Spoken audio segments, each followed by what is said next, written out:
the 90s. I was turning 6 in 1993. Hey everyone, welcome to Screen This. Today I'll be reviewing the to-do list. The movie is set in 1993, and Brandy, who is played by the funny and kind of cute when her eyes aren't so big, Aubrey Plaza, who's a straight-A student, doesn't miss classes, and is pretty much a goody two-shoe. Unfortunately, she's heading off to college, and she's still a virgin, which is a big no-no. So what is Brandy supposed to do? She scraps her to-do list that ranges from registering for classes to buying shower shoes to a new to-do list that's filled with sexual deeds. As mentioned, Aubrey Plaza plays the lead. Other notable actors in this movie are Bill Hader, Rachel Bilson, yum, Christopher Mintz-Plasse, Andy Samberg, Donald Glover, Clark Gregg.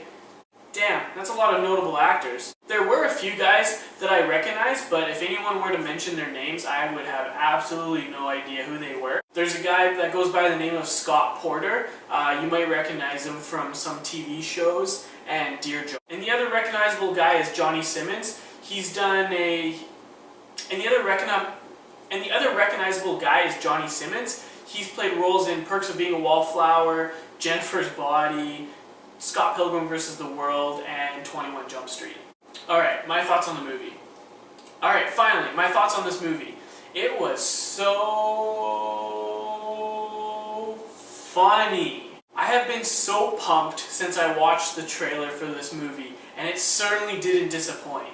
It kind of reminds me of either an amateurish American Pie or kind of an American Pie spin, but it's focused more on the girl side of things. I thought the props and the feel of the movie were bang on Maggie. As I mentioned earlier, I was turning 6 in 1993, but I do still remember the clothing and the electronics back then. Really, really fine job by the props and costume department. What I enjoyed even more was the soundtrack.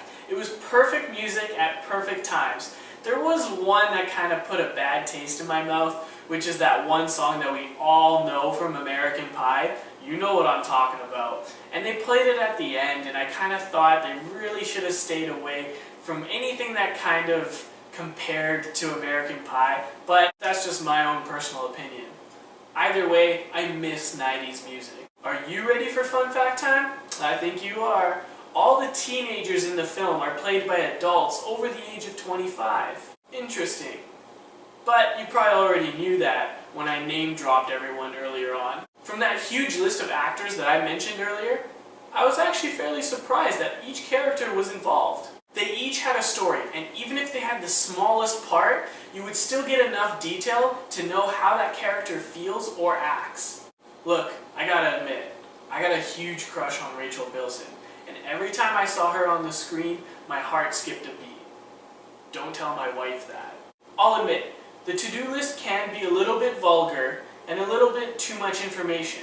TMI for sure. But the younger crowd will definitely feel a connection with this movie, and they won't even think twice about the vulgarity. Seriously, I was laughing throughout the entire movie. Trust me when I say this. Put this on your to-do list. Okay, I apologize. I just had to. What makes more sense is adding this to your must-see list. But it might be a little difficult for you because it's not actually playing nationwide. It's only in 591 theaters. So hopefully it's playing by your local theater. There you have it. I hope you enjoyed my review. If you enjoyed it, click the thumbs up below and don't forget to subscribe to my channel.